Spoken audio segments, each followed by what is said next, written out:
Bonjour les amis, bienvenue sur PowerTrade, la chaîne des stratégies d'investissement simples et efficaces. Alors donc aujourd'hui, on va regarder un petit peu notre tableau de notation, nos 10 meilleures notes. On a un système de notation sur PowerTrade. Donc vous allez sur notation et puis vous avez nos 10 meilleures notes. Et vous voyez que la plupart des valeurs qui sont dans cette liste, c'est des valeurs que nous traitons habituellement. Nous avons Intesa Sanpaolo sur laquelle nous avons déjà extrait de la performance, Realty Income sur laquelle nous avons acheté quelques actions il y a peu, Petrobras on est toujours en position, Aura Minerals on est sorti malheureusement d'ailleurs car elle continue à monter, Nvidia on est encore en position, Barrick Gold aussi, et vous voyez que DBS rentre dans cette liste aujourd'hui même, et donc on va voir lundi matin, disons dimanche dans la nuit pour ceux qui se lèvent tôt, pour acheter du DBS. On va acheter aussi du STEF, Agnico Eagle Mines, on a déjà extrait de la performance, Japan Tobacco aussi. Donc voilà deux valeurs sur lesquelles nous allons faire une petite position. À DBS, c'est une valeur qu'on traitait pas mal il y a quelques temps. Eh bien, nous allons revenir dessus. Et Steph, c'est une valeur qui m'intéresse particulièrement. Et on va voir pourquoi, aussi bien DBS que Steph, nous aimons ces deux valeurs. Et puis, une valeur qui n'est pas dans cette liste, mais qui graphiquement m'intéresse, c'est Coca-Cola, et on est déjà en position sur Coca-Cola, et j'aimerais un petit peu augmenter aussi ma position sur Coca-Cola, qui est une valeur que nous avions à une époque comme une grosse ligne sur laquelle on avait gagné pas mal de pognon les amis, et puis depuis 2 ans et demi, on a gardé qu'une toute petite position sur Coca-Cola, et là il me semble que ça frissonne et qu'il va être peut-être opportun de ramasser encore quelques titres et de faire augmenter notre allocation d'actifs sur Coca-Cola. Alors voyons pourquoi Steph et DBS nous intéressent, outre la notation que vous pouvez retrouver sur powertrade.fr, et d'ailleurs sur le site powertrade.fr vous pouvez retrouver plein de choses intéressantes. Allez voir les vidéos, les anciennes vidéos que je vous fais les amis, afin de mieux comprendre comment fonctionne ce site. Et c'est un site qui est en perpétuelle évolution, et nous allons apporter des nouvelles choses très bientôt, notamment ce système de notation.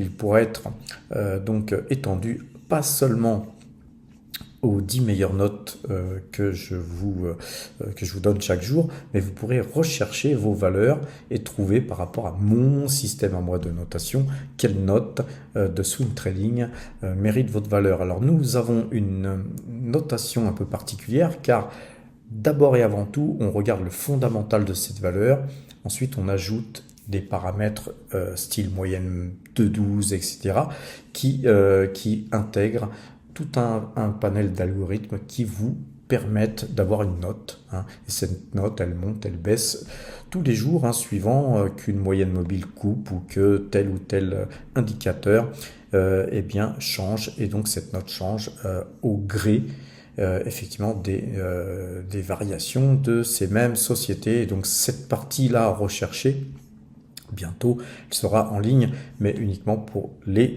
Power Trader Premium qui nous ont permis de pouvoir élaborer tout ça, car c'est avec leur argent que nous pouvons faire évoluer ce site, les amis, car c'est tout ça, c'est des gros investissements que nous faisons et nous sommes heureux de les faire pour vous.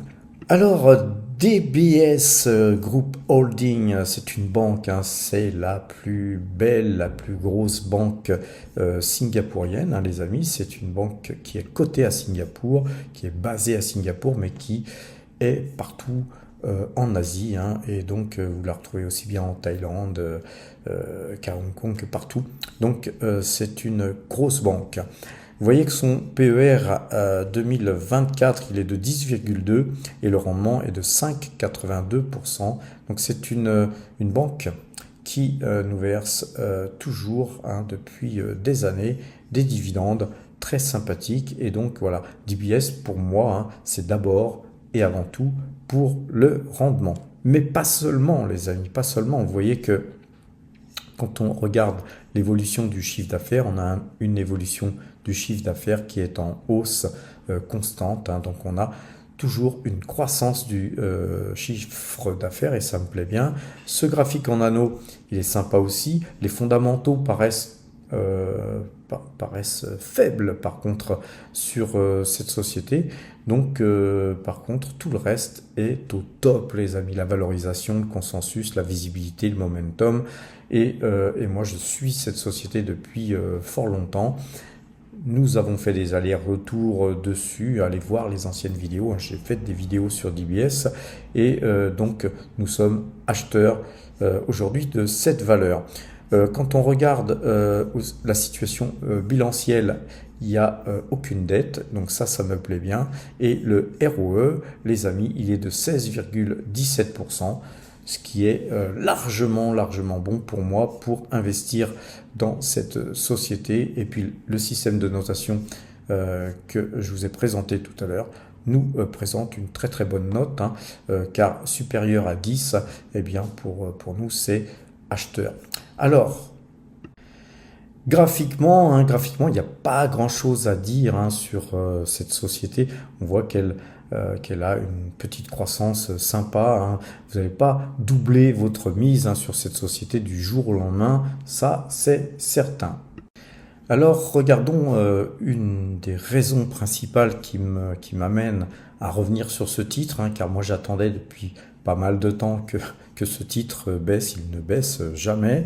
Et vous voyez que là nous sommes en monthly les amis, on est en monthly et vous voyez que globalement on a cassé ce trend là qui était ces deux points ici, ces points hauts là et ce point haut là, et on vient de casser ce trend. Donc pour moi c'est un signal d'achat quand on casse les ATH et que on casse un trend de ce genre, les amis, eh bien c'est une force acheteuse extrêmement puissante. Donc lundi matin nous allons acheter DBS.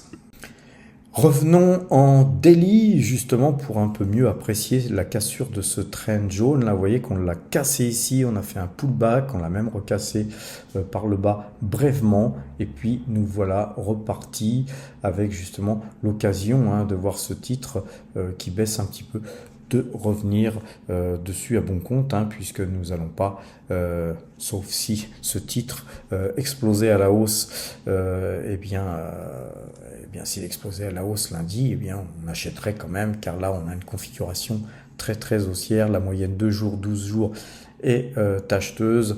On va mettre Ichimoku, mais Ichimoku est acheteur, c'est clair que vous le voyez, il est acheteur d'ailleurs depuis février 2024. Donc on a loupé le train. Je dois avouer qu'on a loupé le train, mais qu'il n'est jamais trop tard. On va se faire une petite ligne DBS. Et puis c'est une ligne qui devrait peut-être rester d'ailleurs dans notre portefeuille sur plutôt du long terme, les amis, pour le rendement. L'autre valeur, les amis, c'est Steph qui gagnait donc vendredi 2,44%. Depuis le 1er janvier, elle s'est adjugée 17,86%. C'est vraiment une très belle valeur. Pareil, cette valeur, je l'avais dans une de mes watching lists depuis longtemps. J'attendais qu'elle baisse. Mais voilà, c'est une valeur qui a tendance à continuer à monter. Donc, lundi, c'est pareil. Nous allons tenter d'acheter cette valeur. Et regardons au niveau des finances sur Zone Bourse. Et on va regarder sur 2024. Ce qui nous intéresse, c'est qu'on a un PER de 9,37%, un rendement de 3,45%. C'est moins que DBS, mais c'est quand même un rendement sympathique. Et quand on regarde l'évolution du chiffre d'affaires, on voit qu'on a une évolution en permanence en hausse, hein. Donc on a une belle croissance, hein, au niveau du chiffre d'affaires, et puis, on a quand même des marges nettes, hein, qui sont entre 3,80 et 4%. Donc c'est pas des grosses marges, mais c'est du volume, hein, les amis, sur ce type de société. On voit d'ailleurs que la valorisation là ici est donc jugée très très acceptable. On a une bonne valorisation, on a beaucoup de visibilité, le consensus est moins bon, le momentum est très bon, et pareil comme sur DBS, hein, sur Zone Bourse, on juge que les fondamentaux ne sont pas super top, hein. Mais voilà, moi par contre, je trouve que la société est peu endettée par rapport à son chiffre d'affaires. Et le ROE, on a un ROE de 14,10%. Donc moi, ça me plaît bien. On a une belle configuration aussi haussière graphiquement. Et vous voyez que nous sommes dans un canal haussier. Et donc, belle configuration, hein, qui me plaît bien. Si on fait un zoom pour voir ce qu'il se passe là actuellement, on voit que la moyenne 2 jours, 12 jours est acheteuse. On a loupé pareil le coche ici, mais on est en train de faire un pullback. La 2 est en train de rebondir sur la 12, et puis on a une belle bougie là, comme on l'a vu, de plus de 2% de hausse. Moi, je reste très confiant sur cette valeur que nous mettons tardivement en portefeuille. Vous voyez que par exemple, sur Nvidia, on a aussi fait en sorte de rentrer tardivement, car parfois on attend un peu trop longtemps, hein, avant de se décider à acheter une valeur. Mais pareil, Steph, comme DBS, hein, c'est des valeurs qui peuvent rester en fond de portefeuille. Vous voyez, on est en mode swing trading toujours. Si l'opportunité se présente pour ramasser évidemment du pognon en extrayant de la performance rapidement, plus ou moins rapidement, bien sûr que nous le ferons. Et par contre, ce genre de valeur, ça peut rester des années en portefeuille, que ça ne me pose pas de problème à moi, hein. Du moment que les dividendes tombent, eh bien on s'arrange pour réinvestir les dividendes qui tombent sur d'autres valeurs, voire nous capitalisons un peu plus sur cette valeur et nous augmentons nos allocations d'actifs, hein, sur des valeurs sur lesquelles on a des grosses convictions, sur lesquelles nous sommes dans le rouge, hein, puisque bien sûr, les amis, quand on achète, on n'est pas toujours dans le vert tout de suite, immédiatement, hein. Parfois ça prend du temps avant d'extraire de la performance. J'en profite pour vous rappeler que sur le portefeuille PowerTrade, bon nombre de sociétés qui ont été achetées sont dans le rouge et que ça ne me pose pas de problème, je les conserve. Bon nombre d'entre elles me versent un dividende trimestriel, eh bien nous en profitons pour réinvestir ces dividendes, et c'est avec ça qu'on construit, les amis. Il faut bien comprendre qu'un portefeuille, ça se construit de jour en jour, de semaine en semaine, de mois en mois et d'année en année. Alors Steph, valeur qui sera mise en portefeuille, donc avec DBS. Troisième valeur que nous allons mettre en portefeuille, donc aussi lundi, hein, les amis, c'est Coca-Cola. Alors Coca-Cola a une configuration qui me plaît bien. Là, on est en train de taper, on a tapé ici au mois de juin sur ce trend, on a retapé au mois de juillet sur ce trend par 2 fois. Et puis là, on s'est approché hier, hein, vendredi, on s'est approché de ce trend. Eh bien, j'ai l'intime conviction que nous allons finir par casser ce trend. Ça fait trop longtemps que Coca-Cola végète, hein, et là, on voit qu'on a quand même une belle configuration haussière, même si on a eu une petite baisse ici un peu plus conséquente, hein. Mais là, on part en zigzag vers le nord, les amis, et vous voyez qu'on a aussi une configuration qui est intéressante, hein. Si on dézoome, on voit qu'ici on a une tête et on a une épaule à droite et à gauche, hein. Épaule, tête, épaule égale hausse, si on cassait cette ligne de cou, hein, qui est la ligne jaune là.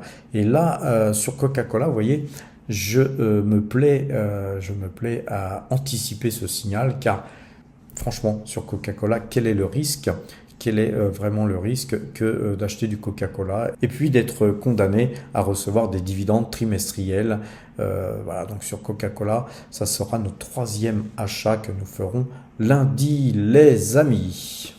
Alors, je ne vais pas vous quitter avant de regarder un petit peu l'onglet finance sur Coca-Cola, puisque nous avons vu sur les deux précédentes valeurs l'onglet finance. On va regarder donc le PER de Coca-Cola est beaucoup plus élevé, puisqu'il a 21,7 et le rendement de 3,17% en 2025. On a à peu près la même chose en 2024, c'est 2024 qui nous intéresse, 23,2 et 3,04%. Alors je regardais 2025 car c'est vrai que on est presque en 2025 les amis, donc on s'y approche à grands pas. Ce qui est intéressant de regarder sur le graphique là en anneau, c'est qu'on pourrait avoir un plus joli diamant si Coca-Cola était moins cher, si elle était moins chèrement valorisée, on aurait un diamant quasiment parfait. Et donc, moi personnellement, si cette valeur baissait, on aurait donc une valorisation qui nous permettrait d'avoir un très joli diamant, et donc ça me permettrait, pourquoi pas, de continuer à racheter du Coca-Cola si ce titre baissait. Donc si je me trompais sur cette cassure de ligne de coût, ce ne serait pas très grave, car ça serait pour nous l'occasion de pouvoir la racheter encore moins cher. Et donc ce qui est intéressant de voir aussi, c'est que Coca-Cola a un endettement là qui reste relativement stable, mais légèrement en diminution. Donc on a un petit peu moins de dettes dans les perspectives des prochaines années, et on a surtout, alors là les amis, un ROE de 46,5% en 2024 et de 46,9% en 2025. Et ça, le ROE, c'est quelque chose de très très important. Et sachez que moi, je m'y attarde beaucoup. Il faut, comme vous le savez, 10 minimum. 15, c'est déjà parfait. Mais quand on est au-dessus et beaucoup plus au-dessus, comme là sur Coca-Cola, c'est vous dire qu'on prend quasiment zéro risque à acheter ce type de valeur. Et bien voilà les amis, je pense avoir fait le tour de ces trois valeurs qui seront mises en portefeuille lundi. Voilà, vous voyez qu'on ne vous cache rien sur la chaîne Power Trade. Nous montrons tout, et d'ailleurs lundi je vous montrerai à quel prix nous avons acheté ces trois valeurs. Je vous souhaite un excellent week-end et je vous dis à demain. Portez-vous bien.